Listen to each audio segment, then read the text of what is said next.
Hello guys, સ્વાગત છે તમારું દેશી બ્લોગરમાં। આજે આપણે આવી ગયા છીએ અમારા જ ગામના પ્રખ્યાત મંદિર જગ વિખ્યાત લાખું જહુધામ નાના કાપરા શ્રી રઘુનાથપુરી મઠ। તો આપણે આજે વરસાદ બહુ હતો ગામમાં, ઠેર ઠેર પાણી ભરાયેલા જ છે એ વાત છોડી દો। અહીંયા પાણી નહીં ભરાતું, કામ કપચી નાખેલી છે। તો આપણે આવી ગયા છીએ અહીંયા લાખો માતાએ દર્શન કરવા, બધા ભાઈબંધો ભેગા મળીને। તો આપણે જઈએ ત્યાં। તમે જોઈ શકો છો નજારો એક નંબર બનાવે છે। હમણાં બહુ મોટી પ્રાણ પ્રતિષ્ઠા યોજાઈ હતી, જેમાં દુનિયાભરના સાધુ સંતો મહારથો મહાન હસ્તીઓ પધાર્યા હતા। અહીંયા ભુવાજી હરિદ્વાર ગયેલા છે, તો તમે જોઈ શકો છો મંદિર એટલું વીઆઈપી બનાવેલું છે ને કે યાર મન મોહી જાય।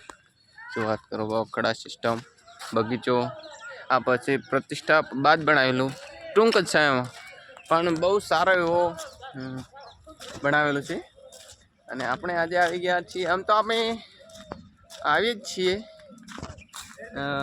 બે ત્રણ દિવસે ગામમાં છે, શું કામ ના આવી। અને આ બધા અમારા સાથીદાર મિત્રો જે મારી પહેલાં દર્શન કરીને આવ્યા છે, શરમ નહીં આવતી યાર। ચલો આપણે જઈએ દર્શન કરવા। મોબાઈલ લઈને દે ને। જય મારી માડી। હલો, હું અહીંયા ગામમાં કોઈ બ્લોગ નહીં બનાવ્યો, આજે બનાવ્યો। આપણે પહેલાં જ શરૂઆતનું કામ એક જ છે, જય લાખો ભુવાજીની ગાદી।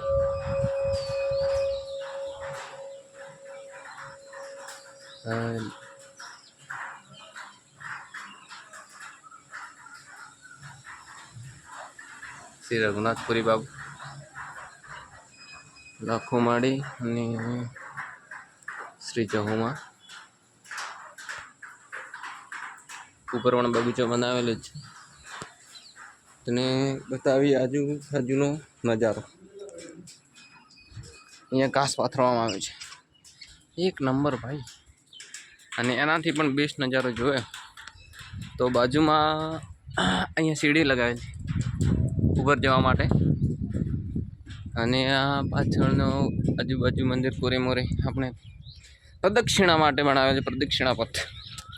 અને જો ભાઈ મંદિરની બાજુનો નજારો, તળાવ, ખેતરો છે પણ તળાવ બની જતું, કારણ કે હોદે વરસાદ પડ્યો છે, વાત છોડી। ફુવાર, લેટર પાઇપ, મગફળી બધું તરેતરું છે। અને આ એક્ઝેક્ટ મંદિરની બાજુમાં તળાવ, જે પહેલાં ખેતર હતું ને પછી વરસાદ એવો આવ્યો કે તળાવમાં રૂપાંતર થઈ ગયું, અને એના પછી તળાવનું તળાવ જ રહેશે।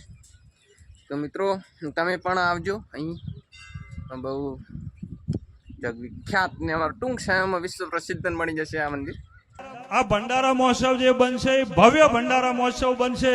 ન જોયું હોય, ન જાણ્યું હોય, ન ભવિષ્યમાં ન ભૂતોમાં આવો પ્રસંગ થઈ શકે એવો રઘુનાથપુરી બાપુ પોતે લાખું જહુની દયા છે મારા નાના કાપરા પર। તો મિત્રો અવશ્ય પધારજો અહીં, અને આવો તો અમને પણ કહેજો, અમે પણ તમને મળશું જરૂરથી। અહીંયા મેસેજ ભુવાજી અહીંયા રહે,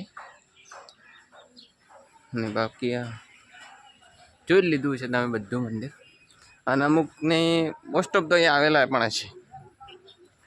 તારે ભાઈ વાતો કરીને ઊભા છે। તો મિત્રો આપણે હવે જઈએ ઘર તરફ, કેમ કે વરસાદ વધે છે અને અમે આવ્યા હતા ડેરી સાગરદોડો લેવા, અને ડેરીની બાજુમાં જ એક્ઝેટ આ મંદિર છે, એટલે આપણે અવારનવાર આવવાનું જ થાય। દાડામાં 2 વખત પણ આવી જાય, એવું કંઈ ના પણ આવી, અને આપણું જર મન થાય ત્યારે આવી જ જવાનું મંદિરે। તો હવે આપણે ઘર બાજુ નીકળશું, ને એની પહેલાં એક વસ્તુ તમને બતાવી દઉં કે અહીં 24 કલાક આ ફોટાના રશિયા 24 કલાક માટે હવન ચાલુ જ રહે છે હવન કુંડી, જેના કારણે પ્રસાદ ચડાવવાની કે નારિયેળ કરવા આવે એના માટે કોઈ સંપદા ન ઊભી થાય। અને આ અમારા ફેવરેટ ગોગાજીનું મંદિર, બોલો જય ગોગા રેડી। તો મિત્રો જોઈ જ લીધું છે, અને આપણે બાજુવાળું તળાવ બતાવી દઈએ। તો આ રહ્યું મંદિર, અરે આપણે, અને એની બાજુમાં તળાવ, એટલે કેટલો નજારો રમણીય લાગે ભાઈ. જો આપણે વંડાની બાજુમાં રહીને તળાવ જોઈ લઈએ. એક નંબર નજારો. આના કારણે મંદિરની શોભા અતિશય વધી જાય હે ને. તો મિત્રો કેવું લાગ્યું મારા ગામનું આ વિશ્વ પ્રસિદ્ધ મંદિર? તમે આવજો એકવાર મુલાકાતે. ના આવો તો આવું જ પડશે મારા વાલા, ના કેમ આવો.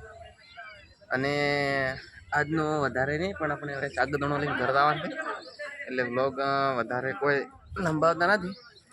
અને એની પહેલાં એક સમસ્યા શું છે કે અમારા વડલે પાણી ભરાઈ જાય છે, અને ગમે ત્યારે વરસાદ આવી શકે છે, તો પછી સાગદણો ઘર લઈ જવા વખત છે. એના માટે આપણે એ બ્લોગ અહીં પૂરી કરશું.